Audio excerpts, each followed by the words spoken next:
Assalamualaikum students and welcome back to your class. We are doing chapter number 5, that is water, the amazing liquid. The topics we are going to cover today are water pollution and water conservation. So let's start our lecture. Water pollution. Water pollution is categorized into two parts, point source pollution and non point source pollution. اچھا جو water pollution ہے, پانی کی جو آلودگی ہوتی ہے, پانی جو گندا ہو جاتا ہے, اس کو ہم سب سے پہلے تو دو حصوں میں کیٹیگرائز کر لیتے ہیں یا دو حصوں میں اس کو تقسیم کر دیتے ہیں. کون کون سے؟ ایک ہے پوائنٹ سورس پولوشن اور دوسرا ہے نان پوائنٹ سورس پولوشن. اب اس کو ہم آگے دیکھتے ہیں کہ اس کا کیا مطلب ہے. Point source pollution, pollution coming directly from a factory or other known source is point source pollution. وہ پولوشن جو کہ ڈائریکٹلی کسی فیکٹری سے آ رہی ہے یا پھر جو اس کا سورس ہے وہ نون ہو, یعنی کہ ہمیں پتہ ہو کہ یہ جو پولوشن ہے یا جو گندگی ہے, یہ جو آلودگی ہے, یہ کہاں سے آ رہی ہے, یہ پانی کس جگہ سے گندا ہو رہا ہے, کون سی فیکٹری ہے یا کوئی کون سی جگہ ہے جہاں سے یہ پانی گندا ہوا ہے. اگر ہمیں پتہ ہے تو وہ پوائنٹ سورس پولوشن میں آتا ہے. Industrial production is a major source of water pollution worldwide. اور جو انڈسٹریل پروڈکشن ہے, انڈسٹریز میں جو ڈفرینٹ چیزیں بناتے ہیں, وہ سب سے بڑا سورس ہے واٹر پولوشن کا, پانی کو گندا کرنے کا پوری دنیا میں, worldwide, in whole world. تو concerted efforts in the past 40 years or so has drastically reduced point source pollution in developed countries. کہتے ہیں کہ کافی ایفرٹس کرنے کی وجہ سے پچھلے 40 سالوں میں بہت حد تک پوائنٹ سورس پولوشن کو کیا کر دیا گیا, کم کر دیا گیا. ڈراسٹکلی یعنی کہ بہت زیادہ مقدار میں اور بہت زیادہ ریڈیوس کم کر دیا گیا ہے پوائنٹ سورس پولوشن کو ڈیولپ کنٹریز میں, یعنی کہ جو کنٹریز ڈیولپ ہو گئی ہیں, جو اچھے سے چل رہی ہیں, تو ان میں پوائنٹ سورس پولوشن کو کافی حد تک انہوں نے ریڈیوس کر دیا ہے. Levels remain very high in developing countries including Pakistan. اور جو کنٹریز ڈیولپنگ ہیں یعنی کہ وہ ڈیولپ ہو رہی ہیں, ان کنٹریز میں ابھی بھی پولوشن کا جو لیول ہے وہ کیا ہے, وہ کافی ہائی ہے. یعنی کہ پانی کو صاف کرنے کا یا پانی کو ٹریٹ کرنے کے کوئی بھی اس کے لیے کیا کہہ سکتے ہیں, کوئی بھی راستہ نہیں ہے یا کوئی بھی ذریعہ نہیں ہے کہ پانی کو صاف کیا جائے. بس پانی کو کیا کر لیا, پولوٹ کر کے, اور وہ واپس اس کو سمندر وغیرہ میں پھینک دیا جاتا ہے, جس سے باقی پانی بھی کیا ہو جاتا ہے, گندا ہو جاتا ہے. اچھا جی, next is non point source pollution. اب نان پوائنٹ سورس پولوشن کیا ہے؟ Pollution which can not be traced to a single source is non point source pollution. یعنی کہ وہ پولوشن جس کا ہم ایک سنگل سورس ٹریس نہ کر سکیں. یعنی کہ اگر ایک جگہ سے اب ایک گندگی آ رہی ہے اور آپ کو نہیں پتہ, فار ایگزامپل جیسے میں کلاس میں آتی ہوں بریک کے بعد اور کلاس میں گند بکھرا ہوا ہے, اب مجھے نہیں پتا کہ وہ کس بچی نے کیا ہوا ہے, کنفرم مجھے نہیں ہے. اتنا تو مجھے پتا ہے کہ کلاس میں ہی کسی نے کیا ہوگا, لیکن یہ مجھے نہیں پتا کہ کس نے کیا ہے. سو میں کسی ایک بندے کو پوائنٹ نہیں کر سکتی نا. سو اسی طرح سے نان پوائنٹ سورس پولوشن کا بھی یہی مطلب ہے کہ وہ کسی ایک جگہ کو یا کسی ایک سورس کو پوائنٹ نہیں کر سکتا کہ اس سورس سے یہ پولوشن جو ہے یہ ہوئی ہے. یہاں پہ جو ہے ہم اس سورس کو ٹریس نہیں کر پاتے, یعنی ہمیں پتہ نہیں چل پاتا کہ جو پولوشن ہے یہ کہاں سے یا کون سے سورس سے ہوئی ہے. Types of non-point pollution that ultimately end up in our waterways include. اور نان پوائنٹ پولوشن جو ہے یا نان پوائنٹ سورس پولوشن جو ہے وہ ہمارے واٹر ویز میں یعنی پانی میں جو آ جاتی ہے, اس میں کیا کیا آتا ہے؟ یوزڈ آئل پور انٹو اسٹارم ڈرینز. جو ڈرینز میں ہم استعمال ہوا آئل پھینک دیتے ہیں, پور کرنا یعنی پھینک دینا. Soil washed from construction sites. اور اگر کہیں پہ کوئی گھر بن رہے ہیں کنسٹرکشن سائٹس پہ, جو سوائل ہوتا ہے, مٹی ہوتی ہے, وہ پانی کے ذریعے واش آف ہو گئی ہو. Grease from restaurants. اور ریسٹورینٹ سے جو گریس آ رہی ہو. Fertilizer and pesticides washed off from farm fields and city lance.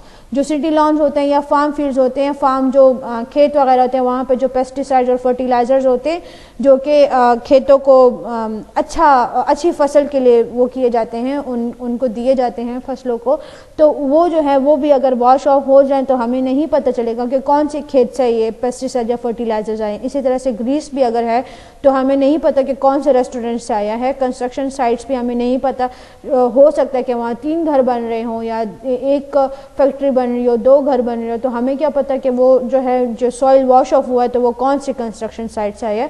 سو یہاں پہ ہم کسی ایک پوائنٹ کو یا کسی ایک سورس کو ہم ٹریس نہیں کر پا رہے. So that's why this is non point source pollution.